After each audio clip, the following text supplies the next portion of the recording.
Atenção, está no ar a Rádio Libertadora. Assim sendo, declaro vaga a presidência da República. Começa agora o Hoje na História de Ópera Mundi. Hoje na História, 18 de dezembro de 218 a.C. Comandadas por Aníbal, tropas cartaginesas vencem romanos na Batalha de Trébia. A Batalha de Trébia deu-se em 18 de dezembro de 218 a.C., junto às margens do rio Trébia, na província itálica da Emília, norte da atual Itália, na qual o general romano Públio Cipião foi derrotado pelo exército cartaginês comandado por Aníbal, em um dos sucessos bélicos mais importantes das guerras púnicas. Enfermo devido a um ferimento e abalado pela deserção dos gauleses, Cipião estava determinado a não se envolver em combate contra o cartaginês até que ele se reunisse com o cônsul Semprônio. Este último, arrancando de seus legionários o juramento de retornarem a Ariminum o mais rápido que pudessem, estava agora em posição de atravessar suas duas legiões por Placência, atual Piacenza. Cipião, contudo, decidiu levantar acampamento e marchar em direção ao rio Trébia.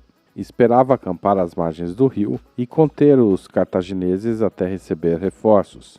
Aníbal recebeu a notícia desse deslocamento de tropas. Tão logo Cipião iniciou a retirada, enviou seus númidas para seguirem os romanos. Os númidas, contudo, incapazes de resistirem à tentação de assaltar e saquear, deixaram de lado a perseguição e, tendo pilhado os restos do acampamento romano, atearam-lhe fogo. Cipião conseguiu se estabelecer num acampamento solidamente fortificado ao longo das pequenas colinas acima do rio. Aníbal não tinha intenção de conduzir suas tropas através do Trébia para encontrar, do outro lado, um já entrincheirado exército romano. Para sua sorte, a cidadela vizinha de Clastidium, usada como depósito de provisões pelos romanos, teve seu celeiro posto à disposição dos cartagineses devido à traição de seu comandante. Semprônio moveu-se atrás de Ariminum e reuniu-se com Cipião. Embora seu exército tivesse marchado por quase toda a extensão da Península Itálica, ele continuava forte. Semprônio, preparado para o ataque a Cartago, mal podia esperar pelo contato com o inimigo. O fato de Cipião estar fora de ação significou a transferência do comando para Semprônio. Contudo, o comando dividido comprometeu toda a reação romana à presença de Aníbal na região. Cipião era a favor de esperar o inverno passar, mantendo Aníbal em seus apuros, mas sem se envolver no conflito sério, até que um clima melhor se instalasse, quando seriam reforçados por homens vindos de Roma. Semprônio julgou que, com seus dois exércitos consulares unidos e contando com as forças de seus aliados latinos e gauleses, havia homens em número suficiente para enfrentar as forças cartaginesas. O tempo era mais hostil aos cartagineses do que para os romanos, acostumados com tais invernos, e apesar de as tropas de Aníbal terem sido reforçadas pelos gauleses, dificilmente estariam em condições logo após a descida dos Alpes. Às vésperas da Batalha de Trébia, as forças consulares somavam cerca de 16 mil romanos, mais 20 mil aliados e 4 mil cavaleiros. O exército de Aníbal contava com 20 mil soldados de infantaria, entre africanos, ibéricos e celtas, mais 10 mil cavaleiros. É evidente que cada lado tinha uma estimativa bastante acurada da força do inimigo. Aníbal mantinha um sistema de espionagem muito eficiente na Península Itálica. É improvável que não soubesse do fato de Semprônio estar no comando efetivo e Cipião sem condições de ir a campo. Aníbal estava preocupado com o fato de que os gauleses da região entre o rio Trébia e o rio Pó negociassem tanto com romanos quanto com cartagineses, esperando lucrar com o conflito iminente. Despachou 2.000 soldados e 1.000 cavaleiros para assustá-los e provocou uma resposta romana. Esta não tardou a vir. Uma vez cruzado o Trébia, entraram em combate com o grupo invasor de Aníbal. O conselho de Cipião, que seria melhor esperar as legiões melhorarem o desempenho e contar com a deserção dos infiéis celtas foi ignorado. Semprônio estava ávido para desferir ele próprio o golpe decisivo e não desejava que Cipião estivesse presente.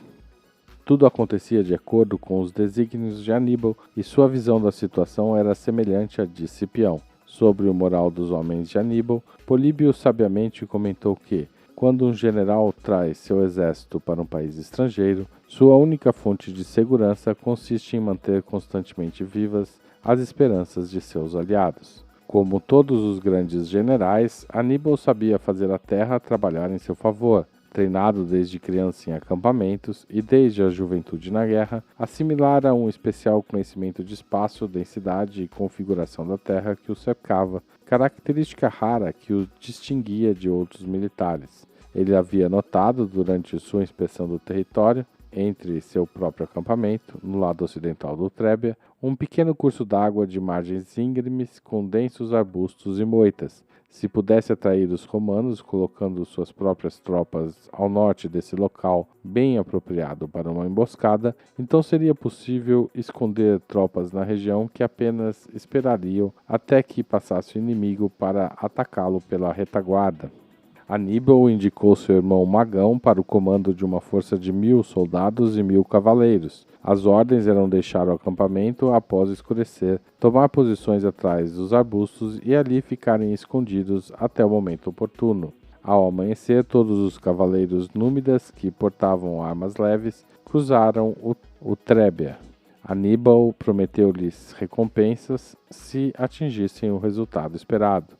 O objetivo era atrair todo o exército romano para dentro da terra plana, às margens do Trébia, onde as tropas de Aníbal estariam posicionadas. Semprônio, determinado a infligir aos cartagineses uma severa derrota, enviou 6.000 soldados armados de azagaias na primeira luz da manhã. Aníbal garantira que os romanos, surpreendidos, sem que tivessem feito uma refeição matinal ainda, seriam apanhados ainda meio adormecidos. Seus homens, contudo, prevenidos, fizeram o desjejum com calma, colocaram-se à frente de fogueiras para se aquecerem e juntaram seus corpos contra o frio, o vento e a geada. Cavalos e elefantes receberam cuidados, pois seriam utilizados para dar proteção ao exército. Para Aníbal, aquela seria uma batalha especial, modelo de cuidado e elaboração que ele ia rememorar nos anos vindouros. Os romanos, em obstinada ação, rumaram em direção ao rio. No entanto, Aníbal fez com que as forças da natureza trabalhassem a seu favor. De início, o entusiasmo dos romanos os sustentou, mas quando tiveram de cruzar o Trébia, inundado devido à chuva, a infantaria teve grande dificuldade, com a água à altura do peito e a fome e o cansaço apertando. Aníbal esperou que os romanos cruzassem o rio, e só então determinou que os cerca de 8.000 lanceiros atacassem o inimigo, fazendo-o com precisão mortal, acertando os soldados como se fossem pássaros pousados, pois, com o fluxo d'água, desfazia-se a formação de linha.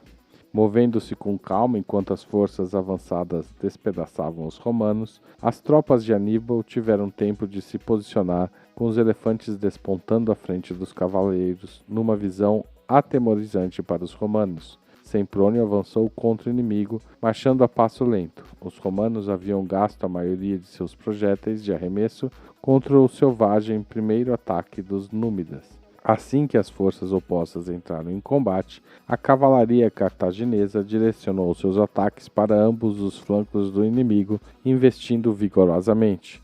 As alas romanas começaram a ceder e sua infantaria começava a entrar em colapso. A armadilha de Aníbal estava ativada. Surgindo de seus esconderijos, as tropas de Magão atacaram com ímpeto para atingir o núcleo do inimigo pela retaguarda. Estava consolidada a vitória de Aníbal. Hoje na história, texto original de Max Altman, locução Haroldo Cerávulo, gravação Michele Coelho, edição Laila Manoeli. Você já fez uma assinatura solidária de Opera Mundi? Com 70 centavos por dia, você ajuda a imprensa independente e combativa. Acesse www.operamundi.com.br/apoio.